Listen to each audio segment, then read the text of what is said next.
정치권 이슈와 정책 분석을 통해 여론의 심장을 저격하고 민심의 흐름을 날카롭게 꿰뚫어봅니다. 여심 저격. 장윤미 민주당 법률위 부위원장, 강전의 국민의힘 노동위 부위원장 두 분 모셨습니다. 반갑습니다. 안녕하세요. 추석 연휴 끝나고 이렇게 두 분 모시게 됐는데 연휴는 잘 보내셨습니까? 네, 잘 보냈습니다. 덕분에 잘 보냈고요. 네. 제가 시가가 지방에 있는데 아이가 좀 아직 어려서 이제 내려가진 못했는데요. 그래도 가족들이랑 전도 먹고 맛있는 거 많이 한도 드시고 먹고 이제 추석의 의미를 되새기는 추석 연휴를 분위기 보냈습니다. 만끽하셨군요. 어떻습니까? 저도 뭐 방학처럼 이렇게 조금 여유가 있었어요. 네. 방송이 있긴 있었는데 아니, 매일 한 개 나오시던데요? 정도씩, 하루에 한 개씩만 해서 네. 밀려있던 집안일을 하고 저는 아직 시댁이 없기 때문에 네. 그리고 또 부모님과 함께 저녁을 먹고 석촌호수를 산책하면서 오붓한 시간도 보내고 좋은 시간들 그렇게 보냈습니다. 보내셨을 텐데. 근데 날씨가 추석 연휴에 너무 네. 뜨겁고 맞습니다. 더웠습니다. 이렇게 뜨거웠던 추석 날씨와는 다르게 정치권 분위기는 다시 싸늘해진 것 같습니다. 자, 오늘은 강대강의 재치를 보이는 이 정치권 이야기 해보도록 하겠습니다. 자, 어제 본회의를 통과한 쟁점 3법에 대해서 대통령실이 즉각 거부권 행사를 시사하자 민주당은 26일 본회의에서 재표결을 추진한다는 방침입니다. 이 세 개 법안 중에 핵심은요, 공천 개입 의혹까지 포함된 김 여사 특검법입니다. 26일 본회의 재표결 전망과 그리고 좀처럼 수그러들지 않는 김 여사에 대한 여론을 우리 장 변호사님 어떻게 전망하십니까? 김 여사에 대한 여론 싸늘하죠. 이게 야당의 비판에 국한된 게 아닙니다. 실제로 추석 민심에 김 여사에 대한 비토 목소리가 높다라는 게 여당에서 나오고 있어요. 김종혁 당협위원장이시죠. 이 최고위원 직책도 갖고 있는데 당원들을 만나봤더니 여사 공개 행보 최대한 자제하라는 취지로 이야기를 듣는다는 겁니다. 홍준표 대구시장은 또 뭐라고 조언을 했습니까? 여사가 지금 이렇게 나설 때가 아니다라고. 왜냐하면 이런 분위기, 정치인들은 민심을 청취하는 그런 주체들. 이잖아요. 싸늘한 겁니다. 그럼 이 싸늘한 원인이 어디에 있는 것인가? 도이치모터스부터 의혹이 시작이 돼서 하나씩 더해지는 국면입니다. 명품백과 관련해서 그렇고요. 최근에는 뉴스토마토 일련의 보도가 계속 나오고 있죠. 처음에는 이번 공천 과정에 개입을 한 정황이 있다. 텔레그램 메시지를 여사가 직접 보내서 창원에 있는 현역 의원이 김해로 간다는 건 사실 대단히 이례적입니다. 김해는 그 국민의힘의 그 우호적인 지역이 아니에요. 민주당 인사들이 또 당선도 많이 됐었고 네. 창원이랑은 기류가 완전 다릅니다. 이런 정치적 선택이 이해가 안 됐었는데 여기에 김건희 여사의 입김이 있나? 근데 후속 보도가 또 있었던 거죠. 지난 재보궐 때도 김영선 의원은 사실 정치 일선에서 물러났던 분인데 그 부분과 관련해서도 뭔가 엠모 씨라는 사람이 등장하면서 대통령 부부와의 친분을 과시하고 이 공천 과정 중에 영향을 미쳤다. 이걸 제대로 해명을 본인 내지는 대통령 내지는 대통령실의 어떤 육성으로 확인을 국민들이 못하고 있는 거예요. 네. 그러면서 공백 행보는 이어지고 있죠. 저도 체코 원전 수주와 관련해서 배우자인 영부인이 같이 가는 것 자체를 비난하거나 폄훼하고 싶진 않습니다. 어제 같이 출국을 했죠. 그렇죠. 그런데 그럼에도 불구하고 마포대교에서 경찰들에게 훈시를 하는 모습 저는 거북해 하시는 국민들이 많이 계셨을 것 같아요. 왜냐하면 김건희 여사는 공직자인 선출된 권력의 배우자입니다. 국민으로부터 위임받거나 본인이 선출된 권력이 아니에요. 그런데 이것을 대리해서 행사하는 듯한 이런 인상을 이런 국면에서 주고 있다. 더더군다나 도이치모터스 항소심 판결은 김건희 여사한테는 좋지 않습니다. 네. 검찰도 지금까지 끌고 왔던 그런 논리, 대통령실에서도 1심에 그 쩐주인 손목 씨가 무죄니까 가장 유사한 지에 있는 김건희 여사도 무죄다, 무혐의다 이 이야기를 했지만 뒤집혔거든요. 네. 항소심에서 유죄가 나왔습니다. 거기에 대해서 대통령실 입장은 공식적으로 나온 게 없어요. 그렇다면 이런 여러 국면과 관련해서 그냥 공개 행보를 국민들이 박수치면서 볼 것인지 공개 행보를 단순히 하지 말라는 취지가 아니라 본인을 둘러싼 의혹에 대해서는 책임을 지고 언급을 하고 해명을 하고 수사받을 사안이 있으면 거기에 임하는 게 저는 공직자 배우자에 맞는 태도라고 생각합니다. 김건희 여사가 이 추석 연휴 전후로 공개 행보를 보이는 네. 것에 대해서 여권 내부에서도 좀 우려하는 목소리가 나오고 있는 것 같거든요. 맞습니다. 지금 장 변호사님 말씀하신 것처럼 뭐 홍준표 대구시장이라든지 몇몇 인사들이 방송에 나와서 김건희 여사께서 지금은 조금 자중해줬으면 좋겠다라는 형태의 이야기를 했는데요. 저는 조금 다르게 생각합니다. 결과적으로 김건희 여사가 최근에 했었던 행보 같은 경우에는 장애아동 시설에 가서 그 아이들과 함께 그림을 그리고요. 그리고 청소를 하는 이런 봉사활동을 했었던 것이거든요. 네.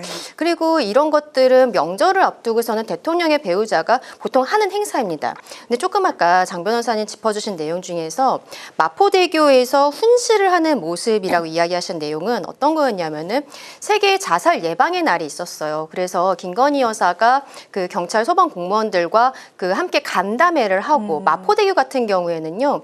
그 그 다리에서 뛰어내리는 자살을 하시는 분들이 많은 지역입니다. 그렇기 때문에 현장을 나갔었던 거예요. 현장에서 근데 경찰분들과 특히 경찰분들이 어떠한 그 사고를 수습하는 과정에서의 트라우마 이런 것들에 대해서 좀 꼼꼼히 살피는 모습이 있었는데 문제는 그때 찍혔던 사진들이라고 저는 생각을 합니다. 네. 사진에 있어서 그 경찰분들과 좀 이야기를 하는 정도, 정말 간담회 그리고 좀 이렇게 경청하는 모습으로 사진이 나갔으면 좋았을 것 같은데 이미지라는 것이 어떤 손을 들고 있다든지 장 변호사님 말씀하신 것처럼 훈시라는 네. 표현을 쓸 수 있을 만한 사진들이 나간 건 시찰이 맞아요. 아니라 훈시라고 맞습니다. 표현할 수 있을 그렇기 정도로. 때문에 이러한 부분들에 있어서는 전 대통령실에서 사진 같은 것이 나가는 데 있어서 조금 더 섬세하게 봐야 된다는 생각을 합니다. 지금 사진이 나가고 있습니다. 맞습니다. 네. 저런 사진들이 저는 좀 문제가 된다라고 생각해요. 하지만 나갔었던 것에 대한 진심이라든지 어떤 의도라든지 이런 것들은 굉장히 좋은 의미였던 것이거든요. 네. 마포대교에서의 저 사진이 나온 이후에 약간 그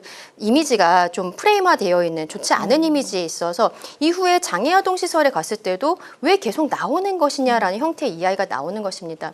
근데 저는 이것에 대해서는 김건희 여사와 관련한 의혹들이 계속 나오고 있지만 대통령 배우자로서의 활동은 계속 이어나가야 된다는 생각이거든요.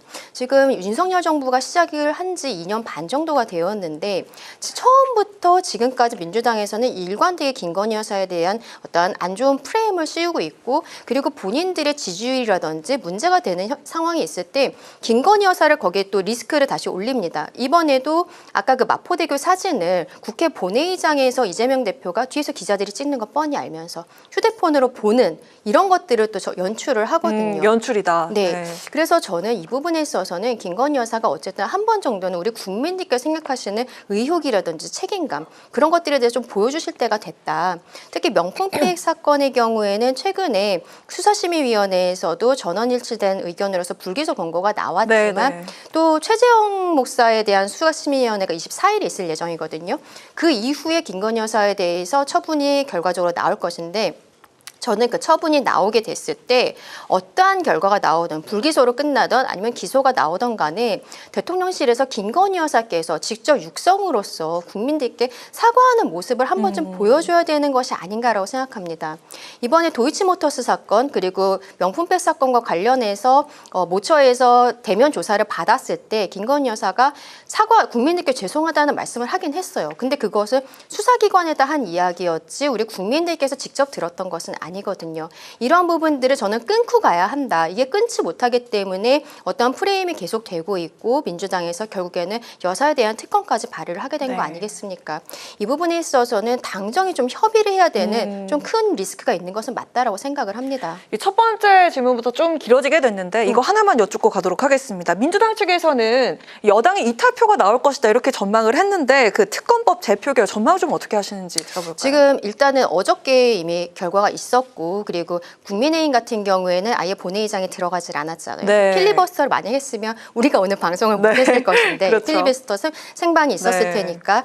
근데 지금 국민의힘 입장에서는 바로 대통령께 제2구권 행사를 이야기를 했고 순방에서 돌아오시면 바로 처리가 될 것으로 예상이 됩니다. 그러면 민주당은 지금 이야기로는 26일에 다시 재의결을 하겠다라고 이야기하고 있거든요. 그렇다면은 저는 그때도 국민의힘 쪽에서는 아마도 본회의장에 같이 들어가지 않는 형태가 될 것이라고 생각을 해요. 이미 어제 오늘 있었을 것으로 예상됐던 필리버스터를 안 했었던 이유에 대해서도 국민들께서 국민의힘에서 하고 싶은 이야기에 대해서 이미 충분히 알고 계신다라는 판단 하에 들어가지 않았었던 것이거든요.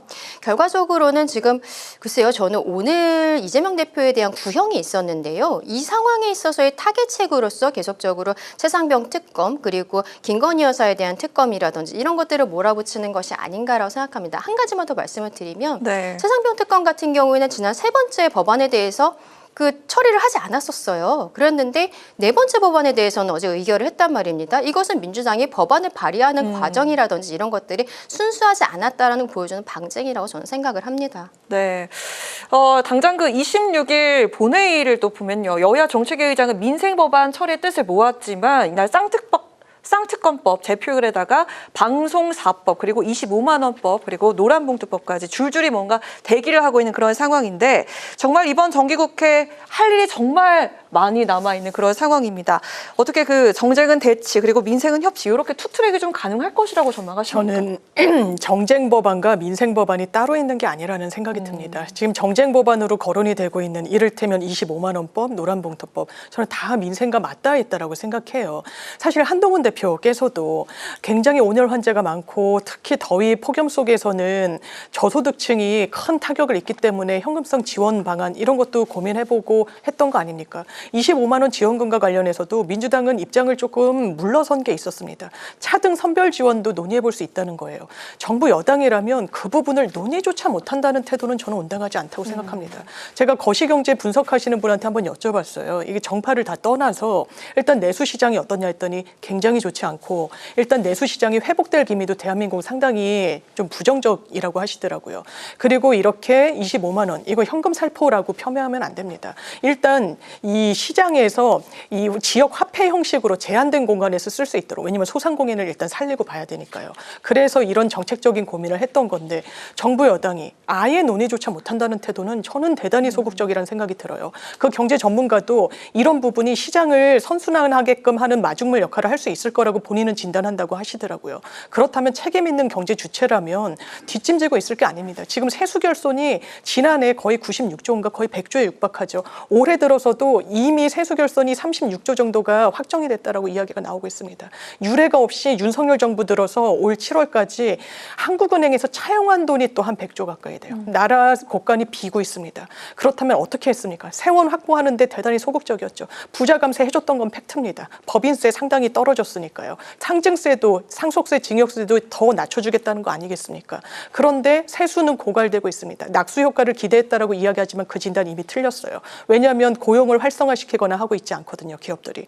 그렇다면 다른 방향에 대한 정책적 모색 못할 거다라는 태도로 일관해서 저는 정부 여당 답이 없다고 생각합니다. 노란봉투법도 마찬가지입니다. 민생이랑 직결된 거예요. 노동자들 권한을 그냥 확대시켜주는 거 아닙니다. 우리나라 노동조합법에 따르면 이 정상적인 그리고 합법적인 파업의 범위가 너무 좁아요. 비정규직 근로자들 모든 쟁의 행위 다 불법입니다. 그리고 거기에 불법이기 때문에 꼬리표를 다는 거예요. 노동조합법에 따르더라도 합법 파업에는 손해배상 청구할 수 없도록 돼 있습니다. 돈으로 이걸 배상 청구를 하기 시작하면 노조가 위축되기 때문이에요. 그런데 비정규직, 파견직 근로자들은 본인의 급여 시간당 몇백 원만 올려달라고 쟁의 행위하더라도 네. 불법 파업입니다. 그러면 거기에 대해서 100명의 근로자한테 똑같이 몇백억, 수백억씩 신고를 하는 거예요. 네. 그리고 노조 탈퇴를 하거나 사측과 말을 수용하게 되면은 다 소치하를 해주는 겁니다. 이게 맞는 방향입니까? 거기에 대해서 왜냐하면 다른 해외들도 다 이런 입법례를 차용하고 있습니다. 네네. 여기에 대해서 논의 못한다. 그리고 제가 봤을 땐 여당에서 이거는 손해배상 폭탄을 제거해주고 노조들 말을 들어주는 거다. 불법 파업을 조장하는 거다. 이건 사실관계에 기반한 주장 아니라고 생각합니다. 이런 데서 물러서는 그런 태도로는 저는 이런 경제 상황 그리고 정치적인 난국도 타개하기 굉장히 요원할 거라고 생각합니다. 여야가 이렇게 날을 세우고 있는데 민생 협치가 가능할까요? 일단 기본적으로는 11월 정도가 되면은 저는 어느 정도 대화의 물꼬는 트이지 않을까라고 왜 생각을 합니다. 11월입니까? 왜냐하면은 11월이 되면 내년도 예산안에 대해서 국회에서 이제 확정을 하게 되는 시기거든요. 네. 그렇기 때문에 우리가 과거에 금투세라든지 이런 이야기를 할 때 금투세는 내년 1월 1일부터 시행하는 것으로 지금 법이 되어 있기 때문에 이것을 뭐 유예를 할 것인지 아니면 아예 안 할 것인지 이런 것들에 대해서 결국에는 11월 정도에는 정리가 되어야 되는 부분들이에요. 근데 앞서 잠깐 말씀드렸습니다만 저는 지금 민주당에서의 어떤 정쟁적인 법안들을 발의를 하고 일방적으로 처리를 하고 이런 것들이 이재명 대표에 대한 방탄, 사법 리스크에 대한 방탄을 위한 것이다라는 생각 굉장히 강하게 가지고 있습니다. 네. 근데 오늘 이재명 대표에 대해서 구형이 좀 민주당 쪽에서 봤을 때는 높게 나왔다라고 생각할 것 같은데 법 쪽에서 봤을 때는 양형기준표대로였던 것이거든요. 이러한 상황에서 선고기일이 저희가 조금 아까 방송 들어올 때까지 아직은 기일이 나오지 않았습니다만 네. 지금 아마 속보로 곧 나올 것으로 보이는데 네. 그때까지는 결과적으로는 계속적으로 여기에 대해서 이재명 대표의 사법 리스크에 대해서 서로 간의 대치 국면들 그리고 민주당에서는 이러한 문제가 되는 정장 법안에 대해서 다음 주에 다시 처리를 하겠다는 거잖아요. 26일에. 이런 것들이 좀 도돌이표처럼 진행이 되지 않을까라고 생각을 합니다. 결과적으로 저는 공직선거법 같은 경우에는 이재명 대표의 개인적인 것을 넘어서서 민주당이 434억 원을 다시 반환을 해야 되는 이런 상황이기 때문에 어느 정도 이해가 된다라고 해도 이것들을 넘어서서 지금 국민들께서 정말로 민생이 힘들고 이런 거에 있어서 민주당이 조금 더 전향적인 자세를 오히려 취해야 되는 것이 아닌가 그렇게 생각을 합니다. 네. 네, 일단 이 물꼬가 트이긴 트일 겁니다. 양 정당의 선택지는 저는 많지 않다라고 봐요. 이제 정쟁으로 대립하고 갈등을 겪는 국면이 장기화되면 손해는 양당이 다 받는 겁니다. 그렇기 때문에 협치의 국면, 이제 강전혜 변호사님께서 11월 달 말씀을 주셨지만 이 부분과 관련해서 물꼬를 틀 수밖에 없을 거라는 점. 그리고 민주당은 이 사법 리스크가 변수가 아닙니다. 이미 상수가 됐기 때문에 그것을 중심에 놓고 어떤 국회 일정을 짜거나 국회 운영 방안을 모색하는 건 아니라는 말씀 드리고 싶습니다. 네, 이야기가 나온 김에 먼저 그러면 그 여야 각 당대표 이야기를 좀 먼저 해보도록 하겠습니다. 이재명 대표 사법 리스크가 코앞으로 닥쳤는데요. 오늘 그 공직선거법 위반 결심 공판이 있었고요. 30일엔 위증교사 재판이 마무리가 됩니다. 10월에 나올 1심 선고 결과에 대한 대권과 대선 비용 434억 원이 달려있는데요. 오늘 검찰의 징역 2년 구형량으로 본 1심 선고 결과 그리고 이후에 파장 어떻게 예상하시는지 들어보도록 하겠습니다. 검찰이 징역 2년을 구형을 했습니다. 우리 강 변호사님 앞으로의 그 예상 좀 들어볼까요? 조금 아까 제가 잠깐 말씀드렸는데요. 양형기준표라는 게 있습니다. 대법원에는 양형위원회가 있거든요. 왜냐하면 대법원은 대한민국에 하나밖에 없지만 지방법원 같은 경우는 서울중앙지방법원부터 제주도까지 전국에 다 있잖아요. 근데 어느 지방법원에서는 징역 1년 또 어느 법원에서는 뭐 벌금 100만 원 이런 식으로 하면 안 되기 때문에 대법원에서 비슷한 죄에 대해서는 어떤 기준을 설정을 해준 것을 우리 전 국민에게 공시를 해놓은 것이거든요. 네. 우리 시청자분들도 뭐 포털 사이트에서 양형위원회라고 검색을 하시면은 거기에서 죄목별로 어느 정도의 형이 나오는지를 보실 수가 있습니다. 그게 기준이군요. 예, 그렇습니다. 그렇기 때문에 제가 아까 말씀드린 것처럼 검찰에서 오늘 2년이라는 것을 구형을 한 것이 이재명 대표가 현재 당선 목적 허위사실 공표 혐의로서 지금 공직선거법 위반이라는 것이거든요.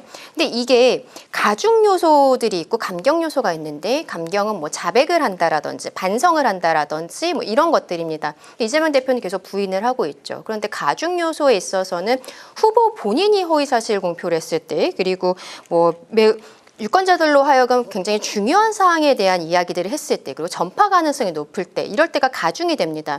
지금 이재명 대표에 대해서 2년을 구형을 했다는 것은 검찰에서 봤을 때는 네. 이게 감경이나 기본적인 형을 주는 것이 아니라 같은 죄에 있어서도 오히려 가중되는 형을 줘야 된다라고 한 것이거든요. 네. 이 양형 기준표를 봤을 때 징역으로 했을 때는 8개월에서 2년 그리고 만약에 벌금으로 했을 때는 500만 원에서 1000만 원이 표상의 그 기준점입니다. 그렇습니까? 그런데 실상 그러면 가중이 됐을 때는 제일 최저점이 500만 원이고 그리고 제일 최고가 2년형이 되는 거예요. 근데 이재명 대표 같은 경우에는 100만 원 이상의 벌금형만 나와도 결과적으로는 당선 앞으로 뭐 피선거권이 박탈되는 5년 동안 그리고 박탈되죠. 예, 그리고 민주당이 434억 원을 반환을 해야 되는 처지이기 때문에 이 양형기준표 상에서 최저도 이미 500만 원인 그렇네요. 거예요. 민주당이 지금 검찰에서 2년을 구형을 했다는 것은 기본적으로 검찰은 그 표상의 최고점을 구형을 네. 한 것이지만 이 표상에서 최저도 500만 원이다. 이 부분에 있어서는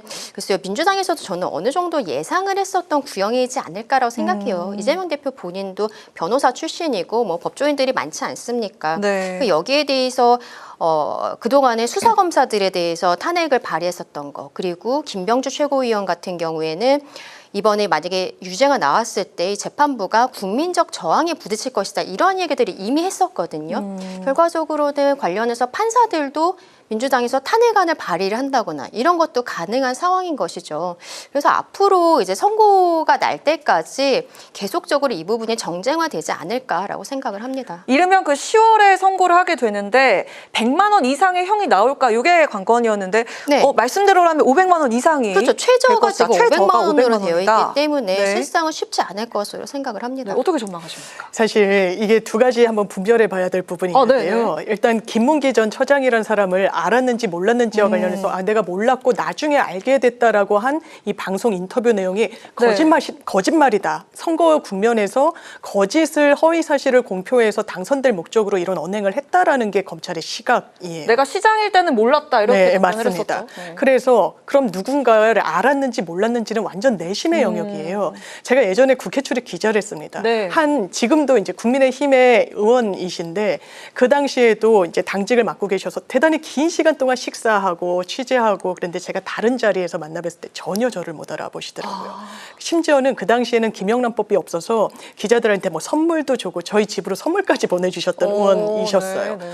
전혀 기억 못하는데 저는 그게 어떻게 보면 자연스럽다고 생각했습니다. 너무 불특정 다수를 만나요, 정치인들은. 그렇죠. 그리고 기자랑 밥을 많이 먹고 여러 취재에 응했다고 해서 이 사람 내 인식 속에 있다라고 단정할 수가 없는 겁니다. 그리고 성남시장 당시에 이재명 대표도 이 시장에만 한 뭐 600개가 넘는 국이 있고 직접 보고를 받는 경우도 아니었고 심지어는 이 산하 기관에 있는 처장 직책에 있어서 본인의 인식하에 없었는데 법원이 정확하게 김문기 처장이라는 사람을 알았다고 전제하고서 거짓을 이야기했다고 판단 내릴 만할 것인가. 네. 이런 식의 기소는 전례를 찾아보기 어려워요. 왜냐하면 내심의 영역이라 입증하기도 어렵고. 그래서 검찰 어떻게 했습니까? 검찰 측 증인만 50명이 넘게 나왔어요. 이거는 통상적인 재판은 아닙니다. 거기다 부과해서 선거 비용 400억 원 이상을 반환하라는 그런 결과까지 네. 나올 것인가? 법원도 그런 선택하기 어렵습니다. 현직 의원들도 100만 원 이상 공직선거법으로 벌금형을 받으면 의원직이 박탈되죠. 5년 동안 피선거권도 박탈됩니다. 선거 비용 문제도 발생해요. 그래서 법원이 80만 원, 90만 원 이렇게 선고하는 경우가 많죠. 일반인의 100만 원과 의원들의 100만 원이 선거법에 있어서 너무 다르기 때문입니다. 그렇군요. 위증교사 관련해서도 국민의힘에서 기대하는 건 일단 공범이 자백을 했고 그리고 이 위증교사를 당한 사람이 이 위증을 강요당했기 때문에 그 증언으로 결정적으로 무죄를 받았기 때문에 죄질이 좋지 않다고 얘기합니다. 그렇지 않습니다. 판결문에 근거해서 비판을 하셔야죠. 그 당시에 이재명 대표가 무죄를 받습니다. 무죄를 받았던 건 검사 사칭을 해서 벌금형을 받은 적이 있어요. 그때 성남시 당시 현역 시장이 분양 특혜 의혹을 받고 있는 중이었습니다. KBS PD와 같이 내가 아무개 검사인데라고 전화한 네, 부분이 네. 공무원 사칭이라 벌금형 받았죠. 그 이후에 선거를 치르는데 나 검사 사칭한 적 없다. 나 억울하다. 나 사실 누명 썼다라고 이야기를 해요. 이 부분을 허위사실 공표로 기소를 했던 건데 무죄를 받은 건 그 판결문을 보면 이게 의견 표명이다. 내 어떤 억울함을 호소하는 그런 토로 차원이었지 사실 적시라고 볼 수가 없다라고 법원이 본 거예요. 위증 내지는 이 어떤 증인의 증언이 이 판결에 미친 영향이 판결문에 나오지 않습니다. 그렇기 때문에 이 부분과 관련해서도 어떤 결론이 나올지는 한번 봐야 되고 이런 식의 기소가 사실 있었는지 네. 그리고 어떻게 합니까? 이 정부 들어서 0.7%포인트 차로 패배한 상대 진영을 정권 초기부터 지금까지 계속해서 꼬리에 꼬리를 물면서 수사하는 거 이거 정치적 의도가 없다라고 검찰 내부에서 단언할 수 있을까요? 저 없을 거라고 생각합니다. 더 깊게 좀 들어보고 싶긴 하지만 저희가 질문이 또 많이 남아 있습니다. 이제 한동훈 대표도 좀 알아봐야겠죠. 한동훈 대표도 고민에 빠져 있을 것 같은데요. 여야의정 협의체 지금 꽉 막힌 상황이고 지지율 동반 하락에 야당의 맹공은 더 거세지고 있는 그런 상황입니다. 이 위기에서 윤 대통령과 차별화를 좀 하면서 성과를 내는 게 과연 돌파구가 될지 지켜보도록 하겠습니다. 오늘도 그 보수 언론과의 인터뷰에서 민심과 동떨어진 대통령실을 언급한 한동훈 대표. 또 오는 24일 다음 주 화요일에 있을 용산 만찬에서 과연 어떤 카드를 내밀 수 있을지 먼저 들어보도록 하겠습니다. 네, 저는 한동훈 대표가 내밀 수 있는 카드가 대단히 제한적이라고 생각합니다. 지금 여야 의정 협의체와 관련해서 고군분투하는 거 저는 응원하고 싶습니다. 네, 의미 네. 있는 행보라고 보는데 정부에서 딱 잘라서 지원해주고 있지 않죠. 네. 그리고 오늘도 한 보수 언론과의 인터뷰를 했는데 정치는 인터뷰로 하는 거 아니라고 생각합니다. 본인이 국민들께 약속한 부분을 어떻게 돌파해내는지가 정치력을 보여주는 거예요. 전 이미 거기에서는 성공하지 못한 국면으로 가고 그거 있는 것 자체가 같습니다. 정치력이다. 예, 왜냐하면 최상병 특검과 관련해서 깃발을 들고 그 공약으로 당원들과 국민들 표 받은 겁니다. 60% 이상 표를 얻었잖아요. 네. 근데 전혀 돌파하고 있지 못하죠. 갈팡질팡 우물쭈물이 언론이 진단하고 있는 한동훈 대표에 대한 지금 평가입니다. 그건 냉엄하게 보셔야 돼요. 본인이 대권 가도를 가기 위해서는 지금 시점에서 대통령의 지지율이 사실상 바닥을 치고 있을 때 네. 직격하는 걸로는 어떠한 감동도 주지 못합니다. 진작에 했었어야죠. 그리고 오늘도 이 인터뷰 내용을 보면 김건희 여사 명품백 받은 거 부적절하다. 사과해야 된다라고 했는데 너무 늦었다고 저는 생각합니다. 네. 왜냐하면요. 그 당시에도 과거에 전에도 비상대책위원장을 했을 때 유사한 발언을 했어요. 맞아. 모호하게 얘기당했죠. 맞습니다. 그러고 나서 대통령이 상당히 분개했죠. 그러니까 90도 폴더 인사로 끝났습니다. 그때 언론이 묻습니다. 김건희 여사에 대한 명품백 입장 어떠십니까? 지금도 여전하십니까? 라고 했을 때 제가 언제 김건희 여사 명품백 관련해서 사과를 요구한 적 있었던가요? 네. 라고 반문했습니다. 그리고 지금 와서 대통령 지지율이 20%대로 떨어지니까 김건희 여사의 어떤 그 흠결을 이야기한다. 대통령실에서 이 부분을 어떻게 받아들일지 좀 의문입니다. 그렇다면 정치적인 공간을 본인이 계속 닫는 방향으로 왔기 때문에 저는 정치적 시간이 한동훈 대표한테 그렇게 많이 남아있지 않다. 앞으로 주요 선거도 많이 없고 본인의 정치적 역량을 펼칠 공간이 많다라고 일부에선 진단하지만 저는 그걸 닫는 방향으로 좀 온 측면이 좀 패착이었다고 생각합니다. 네. 저는 한동훈 대표가 그 보수 언론과 인터뷰한 것을 오늘 아침에 읽으면서 좀 너무 과한 인터뷰가 아닌가라고 생각을 했습니다. 왜냐하면 그 인터뷰 내용이 우리가 녹취 파일 자체를 들었다라기보다는 아마도 한동훈 대표가 이야기한 것을 기자가 어느 정도 편집을 해서 기사화를 한 것으로 보이는데요.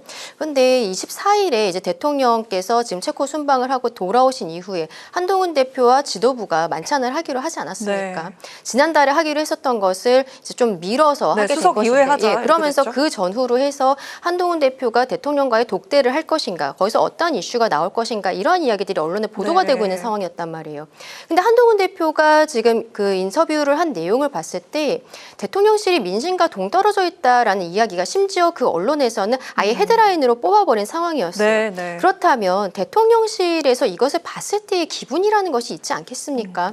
대통령실에도 민정수석이 있습니다. 대통령께서 처음에 대선 후보였을 때 민정수석실에 대해서 폐지하겠다 하셨고 실제로 하지 않았는데 국민들의 민심을 정말 듣겠다라고 하시면서 사전 기능을 빼고서 민심 청취를 위해 민정수석을 했단 말이에요. 그렇다면 대통령실에서도 국민들과의 그 어떤 목소리를 듣는다든지, 그리고 대통령께서 계속 전국을 순회하면서 또 정책들을 그 이야기를 하지 않았었습니까? 네네. 이러한 과정들이 있는데 지금 지지율이 낮게 나오는 것, 그리고 대통령에 대해서 어떤 불통의 프레임이 있는 것은 사실입니다만, 그게 여당의 대표가 보수 언론과의 인터뷰에서 민심과 동떨어졌다라고 이렇게 명시적으로 이야기할 부분인지는 저는 굉장히 의문이거든요. 네. 이렇다라고 하면 저는 계속 한동훈 대표와 윤석열 대통령이 20년 동안 가장 가까운 사이였기 때문에 둘이 지금은 잠깐 멀어져 있지만 앞으로 어떤 정기적인 만남을 통해서 대통령과 그 여당 대표의 정기적인 만남을 뭐 1, 2주에 한 번이라든지 이렇게 해서 얼굴을 보면은 억측이라든지 오해가 없어질 수 있다. 그리고 당정도 무난히 돌아갈 수 있다라고 저는 늘 말씀을 드렸었습니다. 그 첫 단추로서 24일에 만찬 그리고 독대가 있었으면 좋겠다 생각했는데, 한동훈 대표의 이러한 인터뷰들을 봤을 때는 지금까지 대통령실에서의 태도를 봤을 때는 쉽지 않은 부분들이 있다라고 생각을 하고요. 한동훈 대표가 지금 여야의정 협의체를 위해서 굉장히 열심히 노력을 하고 있습니다. 그리고 아마도 24일 만찬 전후로 해서도 대통령실과 그 부분에 있어서 더 깊이 있는 이야기들을 나누게 될 것이라고 생각하지만, 그 과정에 있어서 대표가 인터뷰를 할 때 조금 더 섬세하게 봐야 되는 것이 아닌가, 그런 생각도 해봤습니다.